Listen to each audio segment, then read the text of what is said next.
Oke, buat Risa apa nih yang bisa kita diskusikan di sesi general? Mungkin kamu ada pertanyaan, silakan.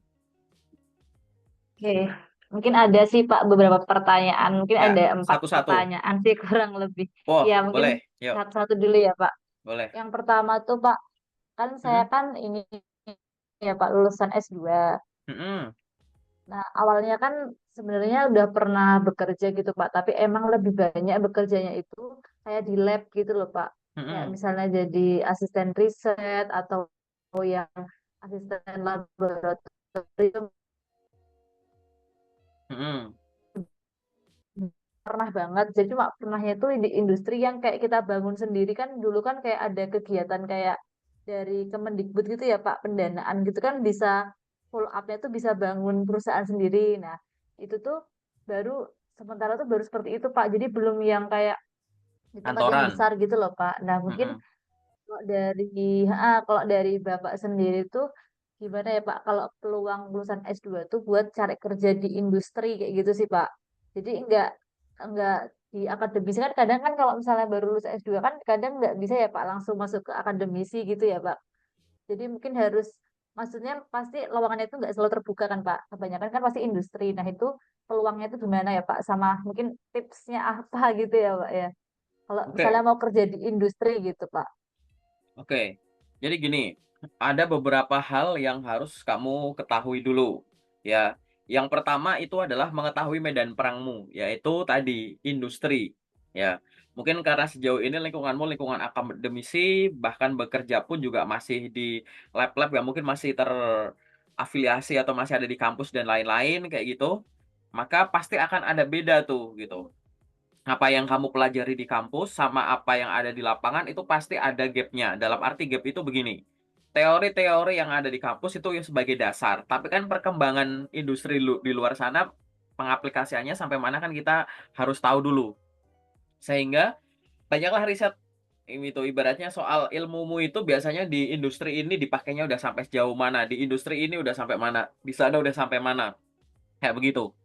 Jadi kamu tahu dulu lingkungannya ya. Kalau kamu udah tahu medan perangnya kayak gimana, yang harus kamu lakukan adalah begini. Kan kamu kan punya pengalaman banyak nih.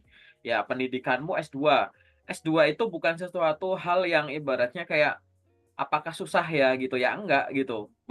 Berarti kamu sudah memiliki pengetahuan yang lebih dibandingkan sama teman-teman lain yang belum pernah ada di level itu. Ya kan? Nah, lalu apa yang harus dilakukan? Kan kamu kan punya pengalaman-pengalaman yang disusun kayak tadi. Aku udah punya pengalaman pendidikan, aku udah punya pengalaman kerja walaupun masih di sini-sini gimana? Nggak masalah, oke? Jadi semua pengalaman-pengalaman dan pengetahuanmu itu silahkan disusun di CV dan portofolio. Aku ulang ya, CV dan portofolio. Jangan hanya mengandalkan CV saja. Jadi kalau aku lihat dari profilmu yang barusan kamu ceritain, kamu membutuhkan suatu portofolio. CV kamu gunakan untuk menceritakan perjalanan karir. Portofolio kamu gunakan untuk menunjukkan bukti karya selama perjalanan karir tersebut, gitu. Jadi enak di CV saya memiliki pengalaman pendidikan ini itu, saya pernah ada pengalaman kerja ini, project ini, magang ini. Di portofolio kamu bilang project-project ini nih metodenya begini, hasilnya begini, dan lain-lain gitu. Jadi portofolio kamu fokus untuk menunjukkan berbagai project dengan berbagai hasil karyanya, gitu. Termasuk nanti kamu menyiapkan apa? Ya dokumen-dokumen lain tentunya ya, yang secara administratif nanti akan dibutuhkan untuk proses rekrutmen gitu. Nah, kalau kamu udah punya itu semua, udah tahu lapangannya gimana, kan? Terus yang kedua, kamu udah punya dokumen-dokumennya gimana. Nah, sekarang yang kamu bayangkan itu adalah sebenarnya ini yang nomor satu sih tadi. Jadi profesi-profesi apa yang kamu inginkan. Jadi berdasarkan hasil observasimu tadi, kira-kira tuh jurusanmu, kalau kamu pengen ngejar sesuai dengan background pendidikan dan semua pengalaman yang kamu miliki, profesi-profesi yang ada itu apa? Gitu. Terlepas dari sekarang masih buka atau enggak, tapi di luar sana profesi itu harus ada. Kasih challenge ke dirimu sendiri, kamu profesi itu ada berapa? Katakanlah ada 10, 20, kayak gitu.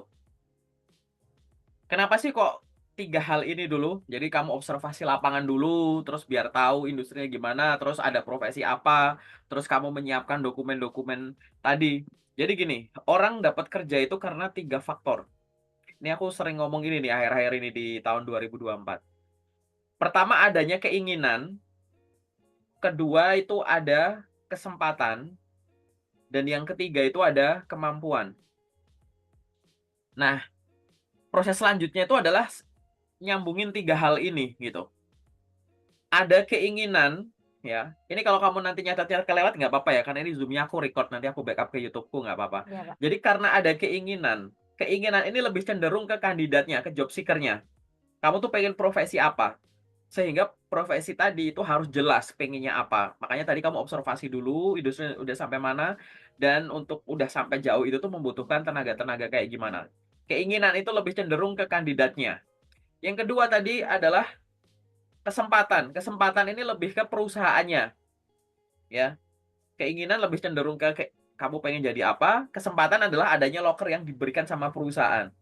Nah, di sini kamu juga observasinya termasuk apa? Lokernya itu dibagiin di mana? Nah, nanti turunannya adalah jangan hanya mencari loker di satu sumber saja. Jangan ngandelin website perusahaan saja. Ada job portal aja ada ABCD. Ada official social media, ada LinkedIn officialnya, Instagram officialnya gitu. Ada job fair mungkin nanti. Ada ya, dan lain-lain kayak gitu. Jadi keinginan dari kandidat, kesempatan dari perusahaan.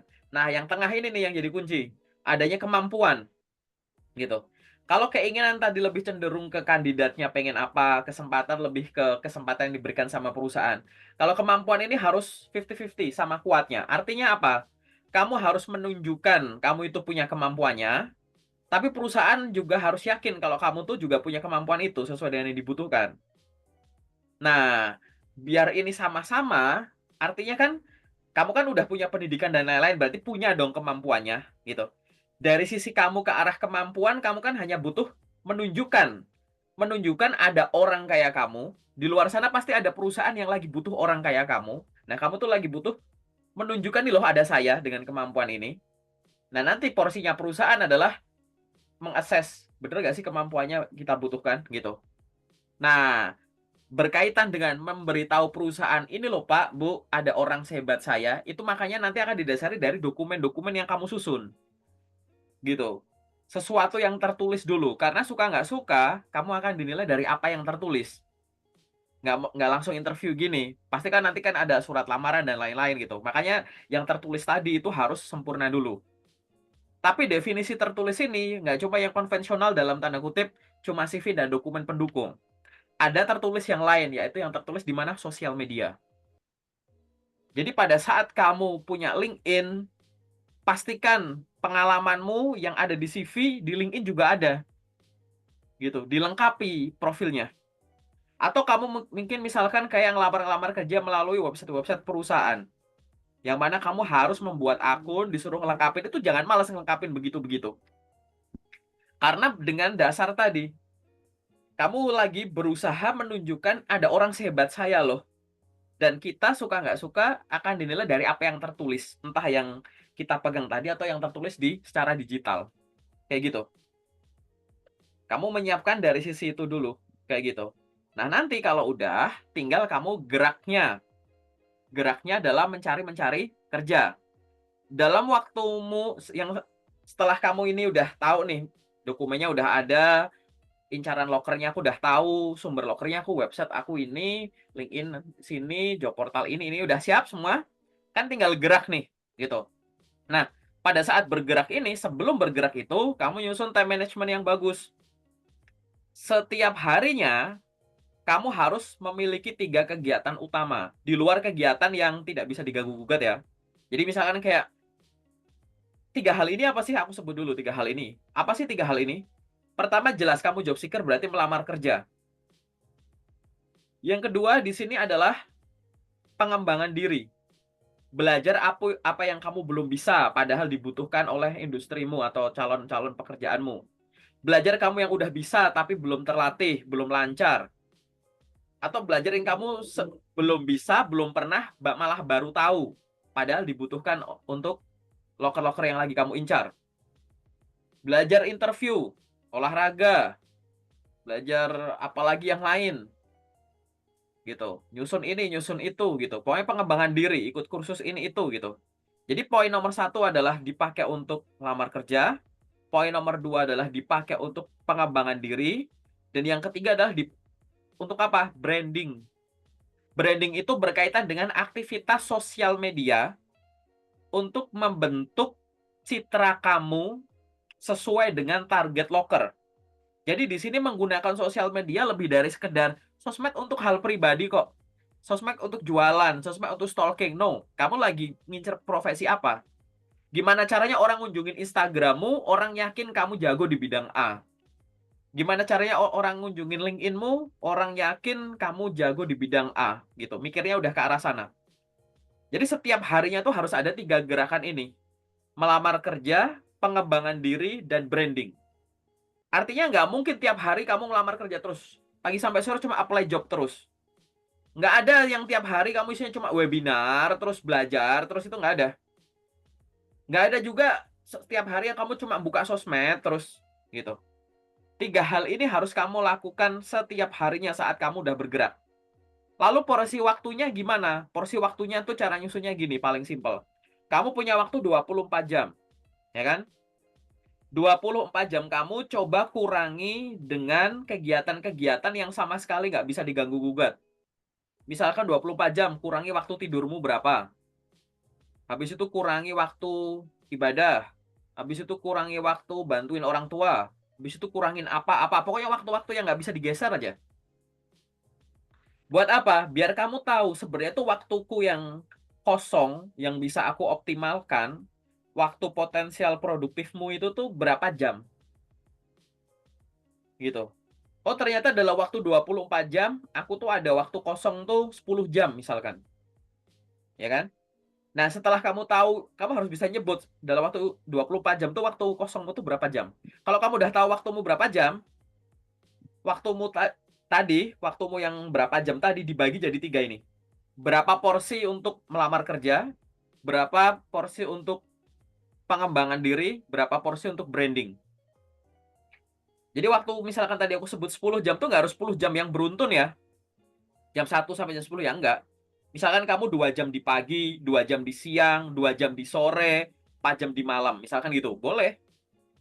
Oh, setelah aku susun-susun ternyata aku yang sekarang waktu kosongku tuh cuma 10 jam. Oke, melamar kerja aku porsinya 4 jam. Gitu. Pengembangan diri aku 4 jam. Branding aku 2 jam. Terserah. Aku melamar kerja 6 jam. Pengembangan diri 2 jam. Branding 2 jam. Boleh. Terserah. Gitu. Yang penting kamu harus hold on to it. Kamu harus pegang dulu itu. Setelah itu kamu lakukan secara konsisten.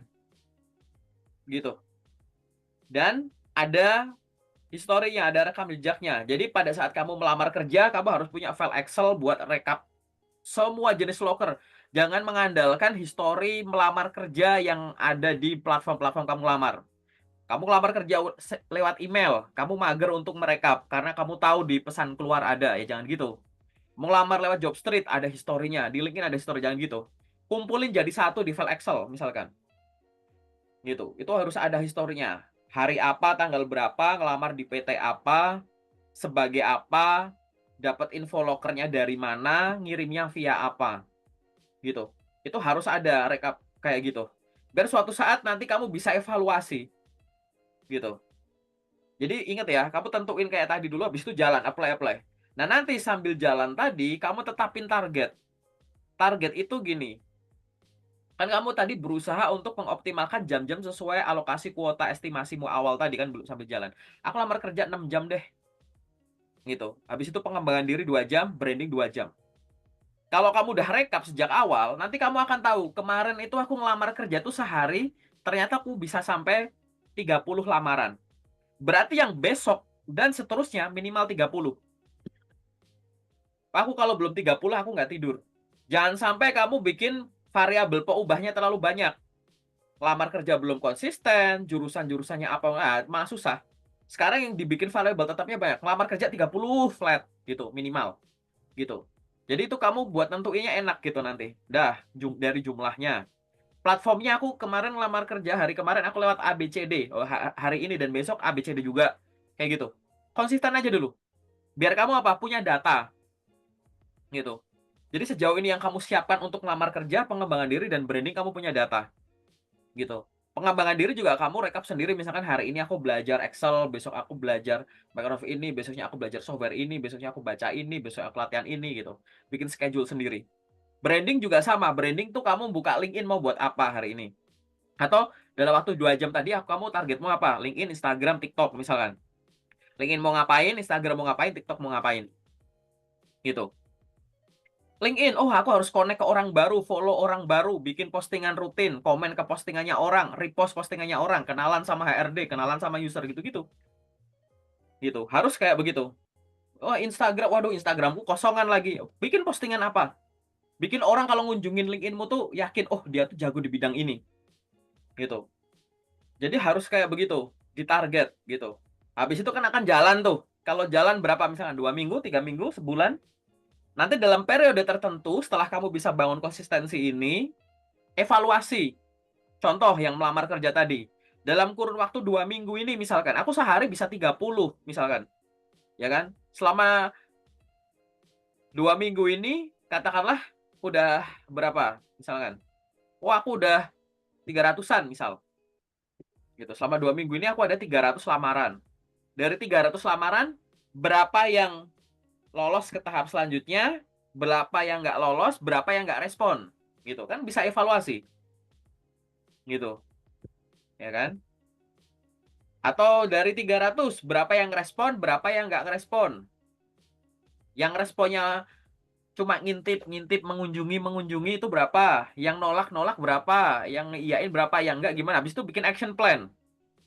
Yang lolos, kamu harus persiapannya gimana. Yang nggak lolos, harus gimana. Yang nggak jelas tadi, gitu. Yang nggak respon, harus gimanain. Wah, aku ganggu HRD-nya aku kenalan. Ini PT ini bagus, tapi kok nggak respon ya. HRD-nya aku connect-connect, terus aku kenalan diri, gitu.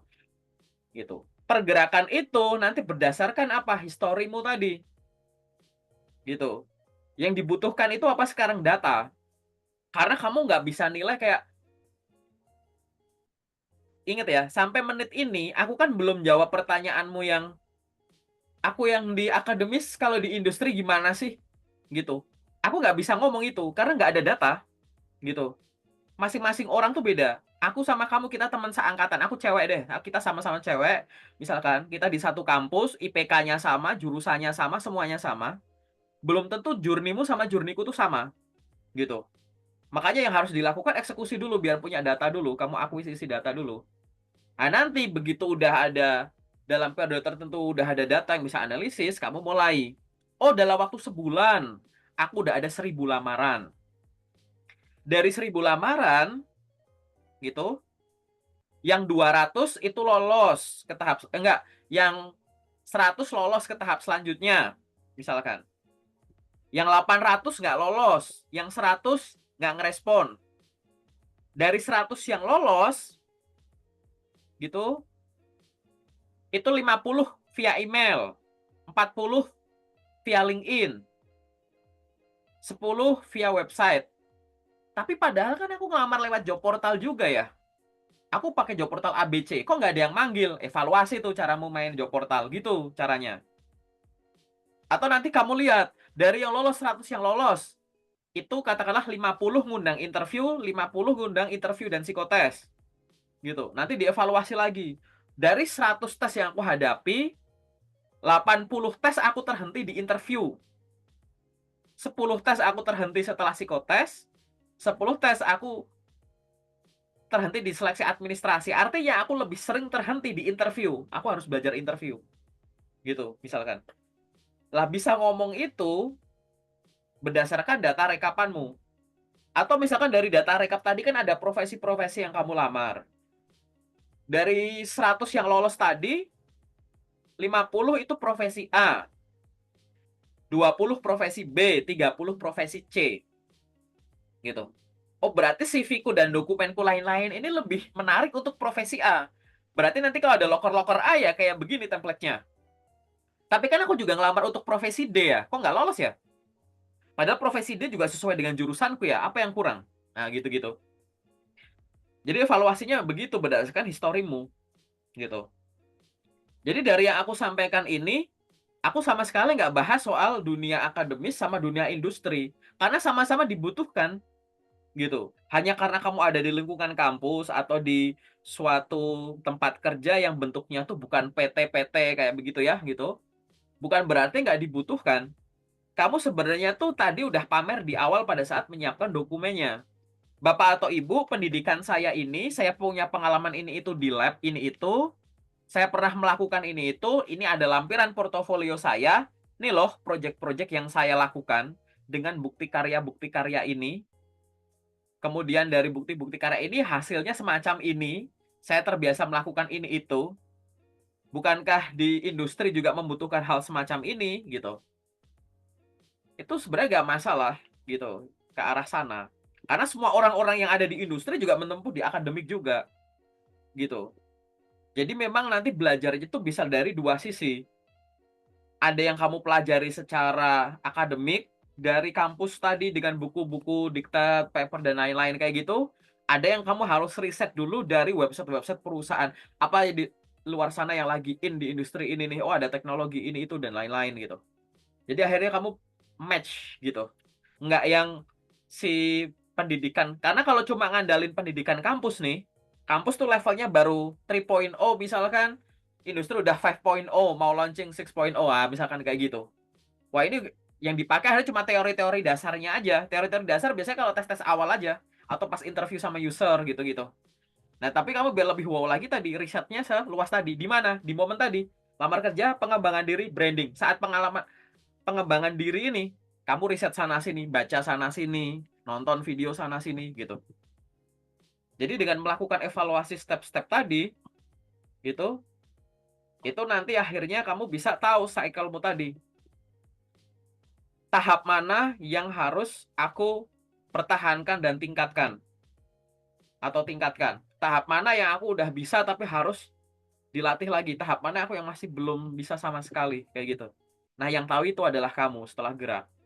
Jadi buat aku jawaban simpelnya nggak ada masalah kalau kamu memang sejauh ini pengalamanmu memang di industri terus mau masuk ke arah sana gitu. Itu karena malah balik lagi gitu. Di perusahaan yang tepat pasti akan senang ada kandidat yang ada di level master kayak kamu kayak gitu ya. Nah, itu adalah pergerakan-pergerakannya. Kalau aku mau persimpel bahasanya tadi, yang harus dilakukan tadi adalah temukan dulu passion kerjamu. Kamu tuh suka kerjaan apa? Tahap nomor satu. Aku suka yang gini, yang gitu, yang gitu, gitu-gitu. Nomor satu udah tahu. Setelah itu passion ini kamu konversi jadi profesi. Pekerjaan yang gini gitu tuh biasanya ada di profesi apa aja sih? Gitu. Setelah tahu ada profesi kayak gitu, kamu cari tadi. Setelah tahu profesi kayak gitu, kamu cari loker-lokernya di banyak sumber. Gitu. Setelah itu kamu bikin time management tadi. Cari waktu produktif potensial untuk melakukan 3 hal tadi. Setelah itu kamu eksekusi dengan konsisten sesuai dengan kemampuanmu. Setelah itu evaluasi berkala dari konsistensi yang udah kamu bangun. Habis itu kamu revisi-revisi dari konsistensi tahap sebelumnya ke konsistensi yang tahap selanjutnya. Dan yang terakhir adalah berfokuslah kalau masih belum keterima-keterima, fokus perbaikan sama tahap terjauh yang kamu pernah sama tahap terjauh yang kamu sering gagal atau tahap yang kamu sering gagal gitu. Dengan muter-muter-muter gitu nanti kamu udah tahu journey-nya sendiri. Kurangmu di mana. Kalau bisa dipelajari sendiri, pelajari sendiri. Kalau nggak bisa, cari mentor, tutor gitu. Nah, itu adalah siklus yang harus kamu lakukan secara umum dari pertanyaanmu. Jelas nggak? Ada pertanyaan nggak? Jelas Pak, paham Pak. Mungkin kalau dari yang Bapak sampaikan tadi itu sebenarnya saya juga udah pernah kan Pak yang melamar-melamar gitu. Nah, waktu itu tuh pernah melamar di perusahaan tuh pernah sampai di tahap yang psikotes. Tapi pas di situ tuh mesti saya nggak tahu kenapa kok seringnya gagal pas di bagian yang kayak setuju tidak setuju gitu-gitu loh Pak. Jadi mungkin apa apa kayak jawabannya itu mungkin ragu-ragu. Sama pernah juga Pak waktu yang tadi kayak Bapak sampaikan tadi kan kayak kita kan misalnya membidik dulu ya pengennya profesi apa gitu kan Pak. Terus nanti kita sesuaikan sama kebutuhan dari apa perusahaannya.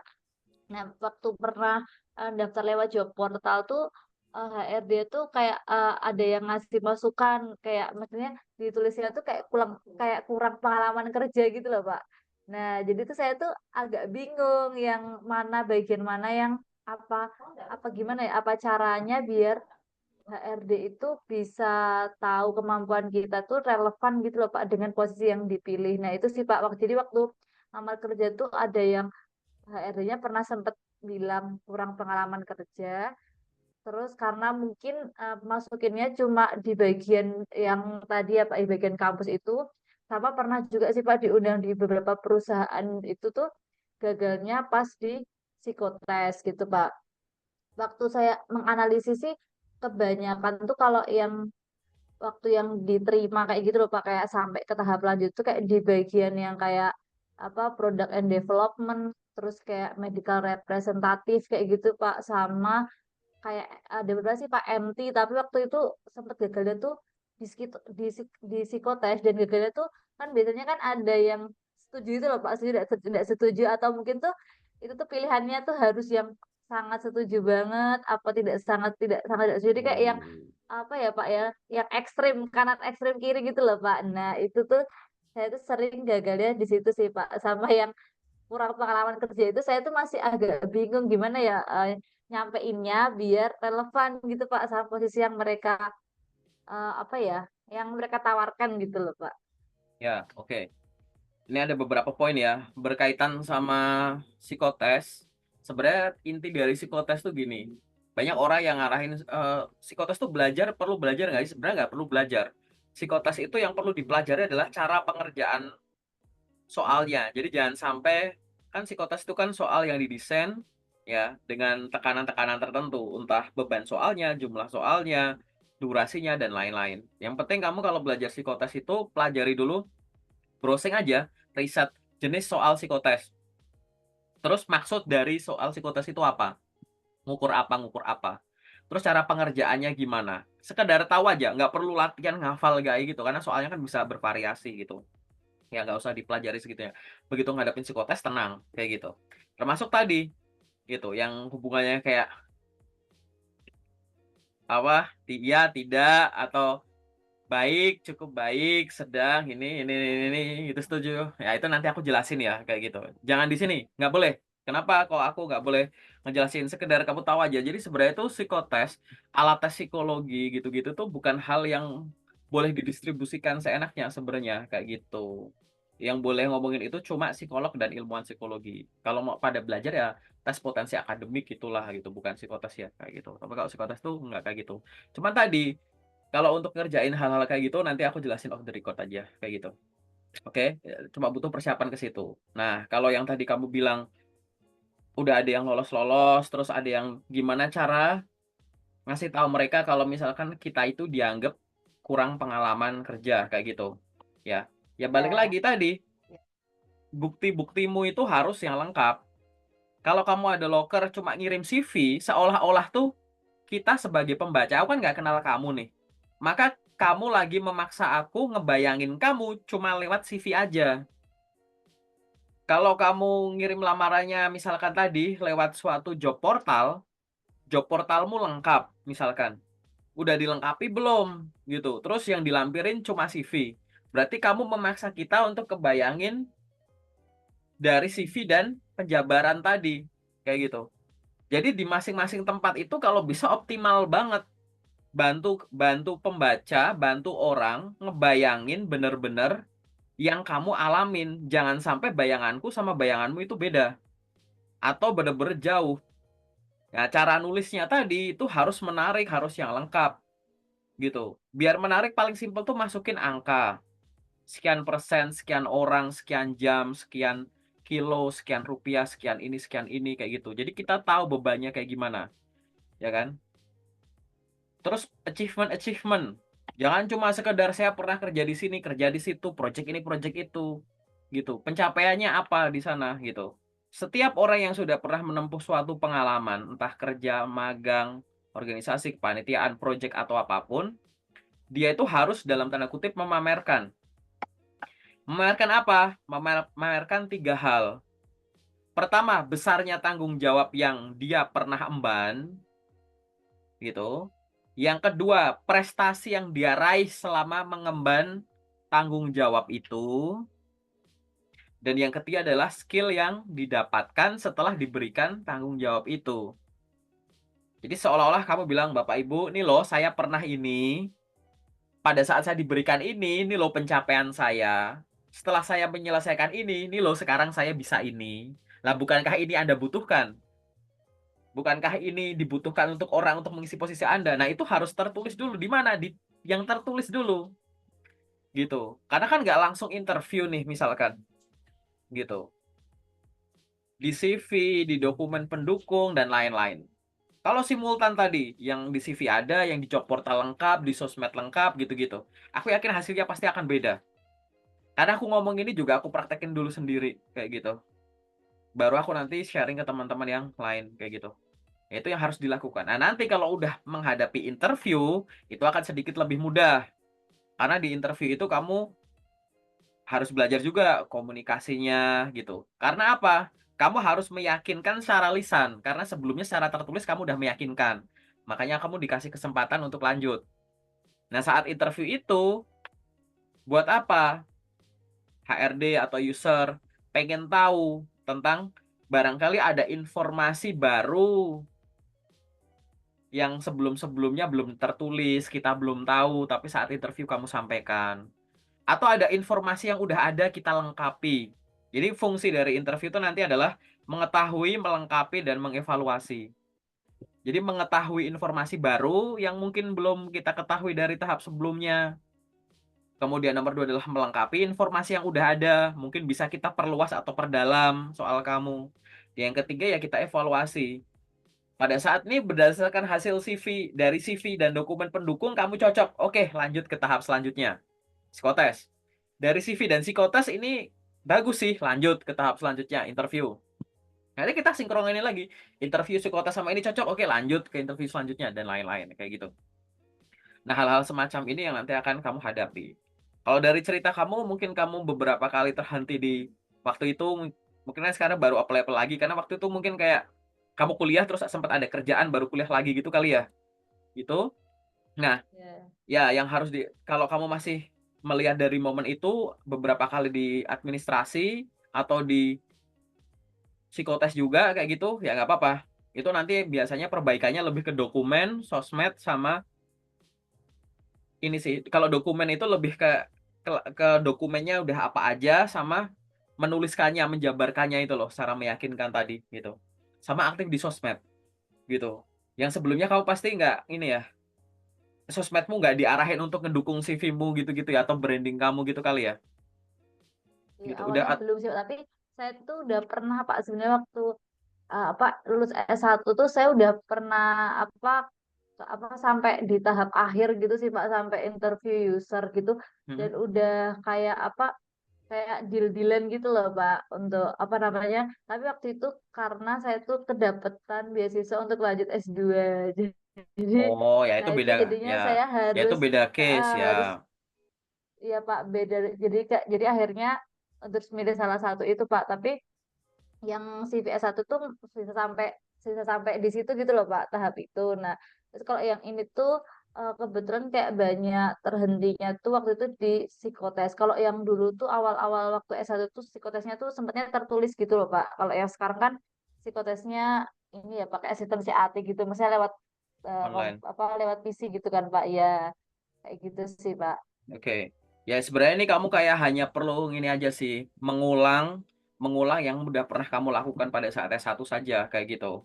Paling nanti pada saat kamu belajar, kamu juga harus pasti ada yang beda gitu saat kamu S1 terus kamu tinggal Iya. buat S2, lo kok sekarang sistemnya begini, caranya begini, ininya gini gitu. Wajar gitu. Terlepas dari faktor eksternal misalkan kayak jumlah lokernya terbatas, pesaingnya makin banyak dan lain-lain kayak gitu. Atau faktor preferensi pribadi misalkan aku cuma nyari loker di kota-kota ini, aku cuma nyari loker yang bentuknya kayak begini gitu.